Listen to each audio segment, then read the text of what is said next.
When the Conservatives have dropped the most in the polls over the last 12 months, it's been the self-inflicted wounds. So it was prorogation. They dropped pretty seriously over prorogation. Census issue.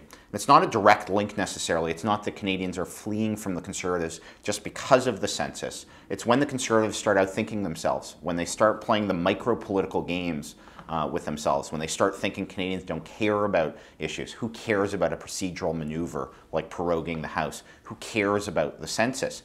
And that's when they cause real damage, is when they outthink themselves, when they get obsessed with political games as opposed to governing, they get into real trouble. Converse is where Stephen Harper has done the best over the last 12 months in terms of polling. Again, acknowledging that you shouldn't read too much into week-by-week polls, is where he has stepped back and looked bigger than the job.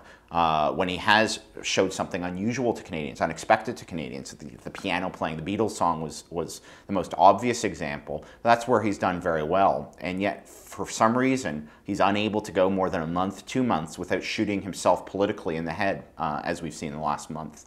And the Conservatives have tried to project themselves as being very clever political actors, that they don't see the electorate as all Canadians. They've sliced and diced and given different names to the electorate. So Susie is the mid-20s downtown Toronto hipster, and they've written that demographic off, whereas Bobby is the 38-year-old plumber who lives in rural Manitoba.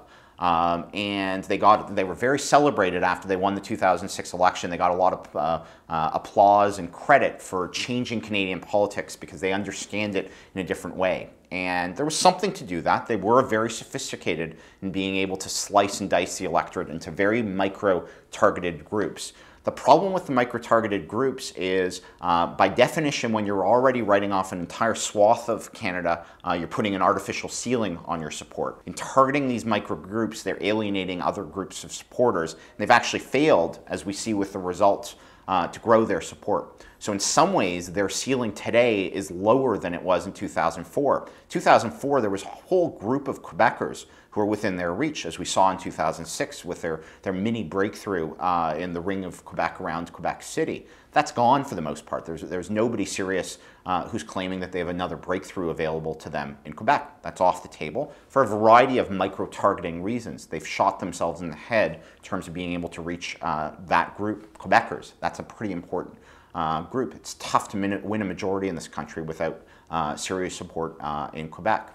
So in some ways, I think it's an example, because of their micro-targeting, of how they've shot themselves in the head and they've put a ceiling in terms of their level of support, as opposed to putting together a broad-based coalition, which is traditionally how parties win majority governments in this country.